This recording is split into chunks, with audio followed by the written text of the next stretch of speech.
What's up mga ka-alright, no? Update lang, andito ako, papunta ako ng Mercury Drag kasi ang traffic sa kabilang side. Ngayon, may kasama akong makulit. Ayaw niya na ng andito sa tabi ko. So wala siya rito. Wala siya sa passenger seat, di ba? Pero andun siya sa likod.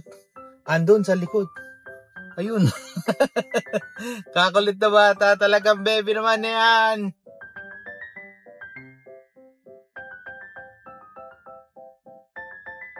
Para lang makita ko rin ng baby sa likod, no? Magbibideo tayo ngayon kasi ayaw niya na dito sa passenger seat. Gusto niya dun sa likod. Either nakadapa o nakahiga yan. Tinan niyo naman, di ba?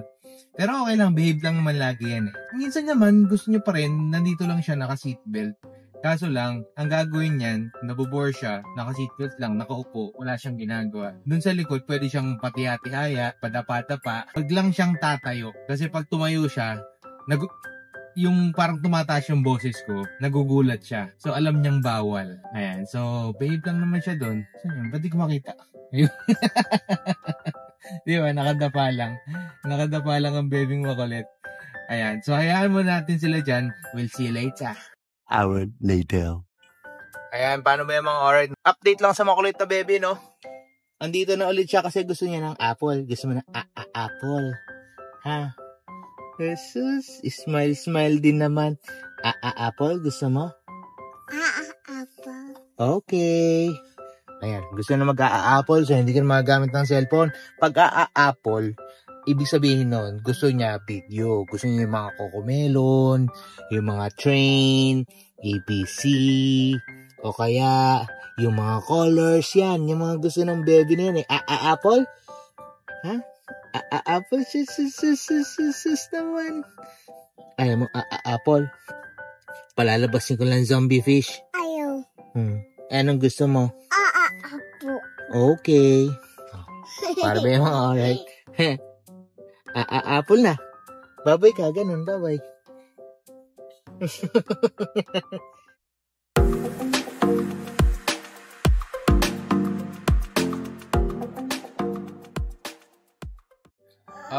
Alright, mga ka-alright. Andito naman tayo ngayon kasi tayo ay mag-exercise. Syempre, meron tayong mga performance tasks para kay Ate Anya. At susubukan natin maging Zumba Kings. Tignan natin kung magagamit natin itong pang-activity rin. Hindi lang tayo basta family vlogs. Pwede rin tayong physical activity vlogs. Papakita ko lang sa inyo kung sino yung mga kasama natin sa ating activity today, no? Andito si Lia Bocci, andito rin si Ate Anya, at andito rin si Mommy Alright. Let's see. Let's go. Alright. Ito na nga ang baby natin, no? Ready na.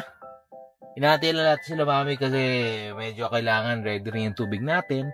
Pero mukhang aabutan tayo ng ulan. So hindi natin alam kung matutuloy ba tayo today. Daddy. Hoy, bakit? Hi. Pikachu ba yan? Nasa si Pikachu? Ate. Pakita mo si Pikachu. Ate. Pikachu. Hi. Si Pikachu yan na may halong Togepi. Pikachu Togepi. Ow! Ayan, so dito na rin si ate. Si Ate Anya na may pakana nito. Kaya tayo yung mag-physical activity. Nasaan na si Mami? Abutan talaga tayo ng ulan. Para tayo magja-jogging, mag-exercise sa labas na ito. Alright. So, right now, it's 4:26. Pupunta nga tayo ng Dear Joe kasi doon tayo mag-jumping jacks, mag-exercise, gagawa ng kung anong papawis para magawa natin to performance task ni Ate Anya. Let's go. Ayan, so hindi ko na alam kung nasa na si Mami. It's 4:30. Ang lamig na. Mami, where are you, Mami? Madilim na ang ulap. Pakita lang natin sa inyo para update lang na okay pa naman ngayon. Pero hindi natin alam kung talaga abutan ba tayo. Kasi mukhang uulanin talaga tayo ng matindi ngayong araw na to. Check nyo. Yan o. Yan ang ulap po. Oh. Kayo na mag-decide kung uulan ba o hindi ha. Pero kasi feeling ko uulan talaga eh. Ayan o. Yan ang ulap guys. Hindi edit yan ha. As is yan. Ayan si Mami. Ayan na si Mami. Hi. Let's go! Okay, let's go. Dear Joe, ba na sumama tayo ganun lang. Dear Joe lang tayo. Mukhang ulanin na tayo So, let's go.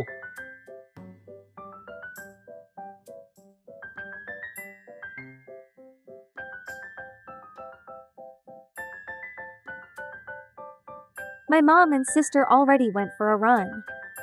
Hey guys, I'm here today with my family at Dear Joe in BF Resort. Today, we're going to exercise. We usually go here every week. Begin with a warm-up. Let's start with some dynamic stretching exercises to prepare our muscle and joints for running. This helps prevent injuries and improves performance.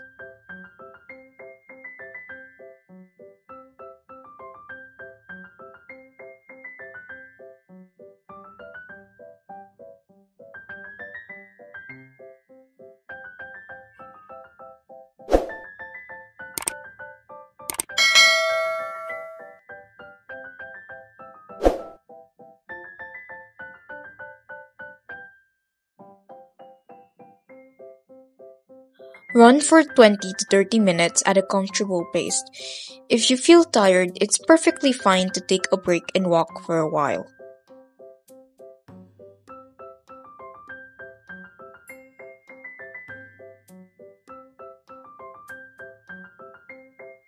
After your run, spend a few minutes on cool-down stretches to relax your muscles and promote recovery. This can help reduce soreness and improve flexibility.